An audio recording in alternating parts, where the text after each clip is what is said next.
Fala aí, eu sou o Luiz Otávio e você está nos Dois Faladores, e no vídeo de hoje estreou esse final de semana Pinóquio de Guilherme Del Toro e nós vamos falar o que nós achamos aí dessa obra tão inspirada.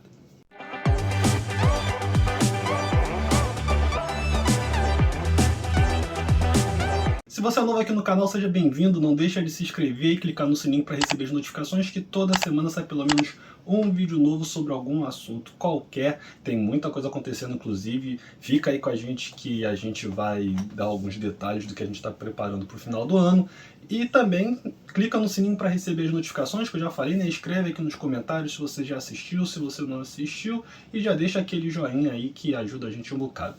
Bem, o nome do Guilherme Del Toro já era um nome que chamava a atenção da galera há muito tempo já, né? E depois então que ele ganhou o Oscar, aí, ele foi catapultado para dimensões ainda maiores, porque para muitos o fato de você ganhar o Oscar é um selo de qualidade, por mais que não seja bem assim que as coisas funcionem nos dias de hoje. Ele já tinha feito uma parceria com a Netflix, né, com o Gabinete de Histórias do Guilherme Del Toro, não é bem esse o nome, mas é uma antologia com várias histórias de terror, né? E agora saiu então no final do ano, como eu falei, esse final de semana, a versão dele de Pinóquio.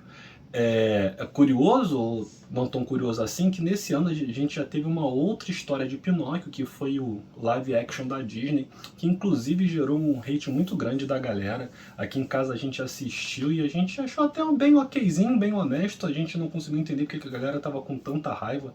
Não sei se justamente por causa disso, de tanta raiva assim, a gente já foi achando que seria um problema que assistir, mas a gente achou bem ok, bem honesto, para dizer a verdade, tá? E aí a gente já começa a falar, inclusive, que tentar fazer comparações, por mais que seja inevitável, não é o melhor caminho. Chega a ser até meio injusto com a obra da Disney, e talvez até com a própria obra do Guilherme Del Toro, porque as propostas são bem diferentes, né? É bem provável que eu, que estou falando que é injusto, ao longo do vídeo acabe fazendo isso, porque é a história do Pinóquio, né? Por mais que você varie um ponto ou outro, por mais que você traga uma releitura ou até uma leitura mais próxima do clássico do livro, eu não li o livro, então não sei se de repente o Guilherme Del Toro tentou se aproximar mais da história do livro em si, mas é impossível que em algum momento você não compare, seja com o live action desse ano, seja com o original que a Disney lançou lá e essa obra de agora, né? A primeira coisa que a gente precisa dizer é que o filme é esteticamente lindo, né? Até nas partes sombrias do filme, porque o filme vai ter algumas partes bem sombrias. Por exemplo, quando o Gepeto está construindo o Pinóquio, é uma parte assim bem pesada do filme, totalmente diferente do que a gente já viu nas outras versões. Nesse filme, a construção do Pinóquio é uma parte pesada do filme, e quando o Pinóquio toma a vida, então lembra até alguns momentos de filmes de terror, assim. Ele vai trabalhar com essa ideia de que, por mais que a gente tenha uma visão romântica da situação, quando você para pensar, pô, é um boneco de madeira que foi construído de madeira e no dia seguinte você vê aquela coisa toda desengonçada andando e com vida, né? É muito mais bizarro do que bonito, como a gente está acostumado a ver, e o Guilherme Del Toro então vai trabalhar essa bizarrice no filme. Outra coisa bem interessante, que a gente já tinha visto um pouco no filme da Disney, que algumas pessoas ouvi até estranharem, não sei porquê, mas que nesse ele trouxe bem mais, é a presença do filho do Gepeto, né? Se no original da Disney não é comentado sobre ele, e se no live action é citado que existia esse filho que deixou saudade no Gepeto, aqui o filme começa com o filho do Gepeto, né? Eu não vou aprofundar tanto assim detalhes sobre esse filho ou não, mas o filme começa com o filho do Gepeto, e é uma parte que vai servir para introduzir bem e localizar bem aonde o filme se passa, né? Outra diferença também é que o filme deixa bem claro que está se passando na Itália, e ele começa numa Itália que está vivendo a Primeira Guerra Mundial, e ele depois vai transcorrer numa Itália que está vivendo o período do fascismo. E o filme vai deixar bem claro, inclusive, algumas críticas que ele vai fazer em relação ao fascismo. Tem uma hora que o próprio líder, agora me fugiu o nome dele, mas o Dulce, né, aparece e ele fala, dado momento, né, eu gosto de marionetes. Claro que ele está se referindo ao Pinóquio, mas ele está fazendo uma referência clássica ao fato dele poder controlar as pessoas, ao fato dele poder Mussolini, lembrei.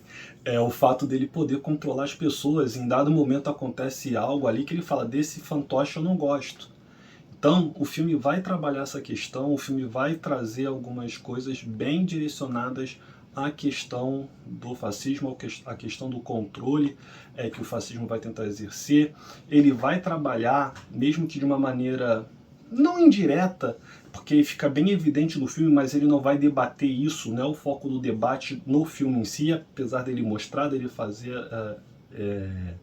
de jogar isso na tela, né? E de como a arte ajudou em dados momentos esses movimentos ditatoriais a se manterem, a se proliferarem, e ele também vai mostrar como a religião de alguma maneira andou lado a lado com essas figuras de repressão, com essas figuras de autoridade, e como a figura religiosa servia como, ao mesmo tempo que servia de escudo e de amparo, se utilizava delas para manter o seu poder, para não perder o seu poder em si.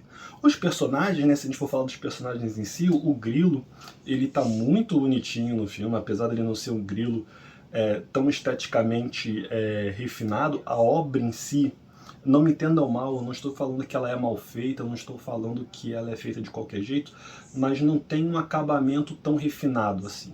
Ele vai buscar justamente em alguns momentos não, ao longo da obra toda, as imperfeições. Então os personagens e as construções, os espaços, os ambientes são muito bonitos nas imperfeições que eles vão ter. Né? E o grilo, então, é muito diferente a versão do grilo que a gente está acostumado a imaginar no grilo falante, mas é esteticamente lindo. O próprio Gepeto, a figura do Gepeto, ela é muito bem feita. E isso é uma coisa muito bacana, porque por mais que você saiba ali, né, que são animações, por mais que você saiba que são personagens, em alguns momentos a textura lembra realmente textura de pessoas. Não é ao longo do filme todo que isso vai acontecer, mas quando as pessoas aparecem, você tem ali uma impressão de textura realmente de seres humanos. Isso é muito bacana. Outra coisa, voltando à questão da guerra em si e do fascismo, é como ele vai mostrar como os personagens se posicionam diante disso, né? Como as pessoas que estão numa posição inferior dentro da escala, né, organizacional dessa estrutura ditatorial vão se portar diante da presença de figuras de autoridade, como que essas autoridades vão se pôr também, vão se impor diante das demais figuras. Então, em mais de um momento você tem ali pinturas na parede se referindo a alguma manifestação artística, ou algum momento de lazer, algum momento de alegria, ou até algum momento de afirmação cultural, e logo depois você vê uma propaganda fascista cobrindo essa propaganda, né? Mostrando então ali como o fascismo de alguma maneira vai tentar suprimir movimentos culturais e movimentos artísticos para que ele seja a figura, a propaganda dele seja o que fique em evidência. O Pinóquio em si, vamos falar do Pinóquio, né? Vou te dizer que em dado momento ele enche a paciência, assim. O Pinóquio em dado momento ele é bem chatinho. Talvez nem todo mundo tenha essa visão que eu tenho, talvez todo mundo encare apenas como uma criança tentando descobrir o mundo, o que faz todo sentido. Talvez eu esteja sendo meio ranhetazinho, meio chatinho. Gente, alguém ainda usa ranheta? Mas enfim, talvez eu que esteja sendo meio cri-cri, meio chatinho com essa situação, porque em dado momento do filme ali, eu pensei, pô, Pinóquio, cala a boca, por favor, cara, escuta ali o grilo, escuta o Gepeto, pelo menos uma vez ali, entendeu? Mas é muito mais, como eu falei, uma cricrisice minha, porque a história é justamente do Pinóquio tentando conhecer o mundo, tentando entender o mundo e como isso vai se dar. Como eu já comentei, a obra é muito mais pesada se comparada às versões que a gente conhece do Pinóquio, as versões mais populares do Pinóquio, e inclusive você tem uma mudança de paradigma, então, do terço final do filme, né? Se a gente parar para pensar no clássico que a gente conhece da Disney, no terço final ele vai para um parque de diversões, ele não é bem um parque de diversões, mas é um local que tem um grande parque de diversões em que as crianças podem fazer o que quiser, e ali elas acabam virando burros, acabam virando jumentos. Aqui nesse filme eles vão para outro lugar, eu não vou dizer, porque alguns podem considerar como spoiler, mas ele vai para outro campo, assim, que faz muito sentido dentro da história do filme, mas que para mim foi inesperado quando acontece, e é curioso como você pode fazer um paralelo assim na transformação de burros que acontece lá no clássico da Disney, que como eu falei, né, eu não li a obra original, então não sei se existe algo disso na obra original, e o local que ele substitui aqui, que poderia formar então esses novos burros, essa nova versão de burros ou ignorantes. Tá? Então acho que esse paralelo pode ser um paralelo bem legal aí. Outra coisa bem bizarra que a gente tem aqui nessa obra é a figura do grande monstro, né, do grande monstro marinho que vai existir ali, em algum momento vai engolir o Gepeto, em algum momento vai engolir o próprio Pinóquio, isso tem na história como um todo. Um personagem que eu estava esquecendo de comentar é justamente o dono das marionetes que vai tentar roubar, que vai tentar sequestrar o Pinóquio. Né? Aqui nesse filme ele tem um braço direito que é um macaco que, devo dizer que rouba a cena quando ele aparece, é um personagem muito bacana, e a relação do macaco com o chefe dele, né, com o dono do circo, com o dono das marionetes, e a própria relação que esse macaco vai desenvolver com o Pinóquio é algo bem interessante no filme também, que a gente não vai ter nas versões que a gente já conhece. Tá? Eu acho que esse novo filme do Pinóquio é um grande acerto, assim, eu acho que o Guilherme Del Toro foi bem feliz na construção que ele teve, ele é um dos roteiristas, ele é um dos diretores do filme, e eu acho que ele é muito bem sucedido no que ele quer trazer ali, no que ele quer propor. Eu não sei se vai fazer tanto barulho, porque a gente tá chegando nas fases finais de Copa, tá certo que hoje, no dia que eu tô gravando, o Brasil perdeu, então talvez isso dê uma esfriada no interesse da galera e a galera vai procurar filmes para assistir. Mas por enquanto, pelo menos por enquanto, quando eu assisti, ele ainda não estava no top 10, por exemplo, da Netflix. O outro conselho que eu dou é que você precisa avaliar se você vai assistir com criança ou não o filme. Tá? Eu acho que não tem nada demais, eu acho que ele não tem. Não, tem um pouquinho de violência ali, mas não tem um sangue, não tem uma violência gratuita assim. Não, gratuita eu estou me expressando mal aqui. Não é uma violência tão exposta, não é gratuito, tenho que dizer. É uma violência tão exposta assim, um sangue jogado na tela, mas da maneira que o filme vai debater algumas questões e principalmente como o filme acaba, pode ser que você precise ter um debate que talvez você não esteja esperando quando vai assistir o filme do Pinóquio.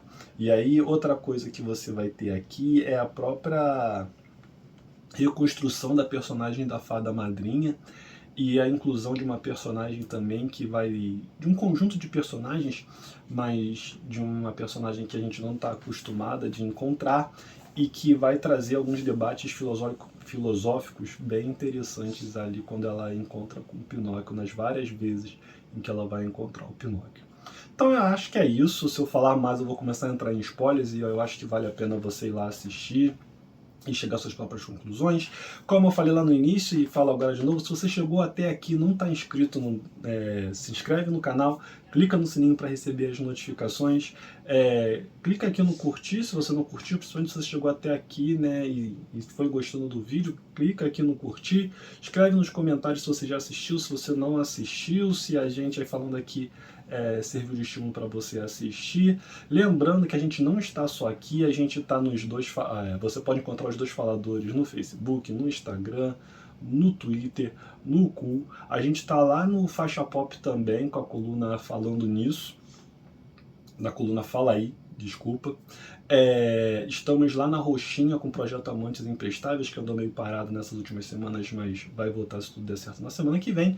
E no dia 20 de dezembro vai acontecer aqui no YouTube o Grande Prêmio dos Faladores de 2022, com a entrega, né, entrega não, mas com a declaração dos ganhadores do troféu blá blá blá. É o nosso primeiro especial de final de ano e a gente vai receber aqui convidados para conversarmos sobre alguns filmes que saíram esse ano, mas a gente quer, na verdade, que você diga pra gente quem são os melhores do ano. Então eu vou colocar aqui na descrição do vídeo e no comentário fixado, no primeiro comentário fixado, o link para que você responda a nossa pesquisa lá. Então você tem ali algumas categorias, como melhor filme de ação, melhor filme de terror e suspense, melhor drama,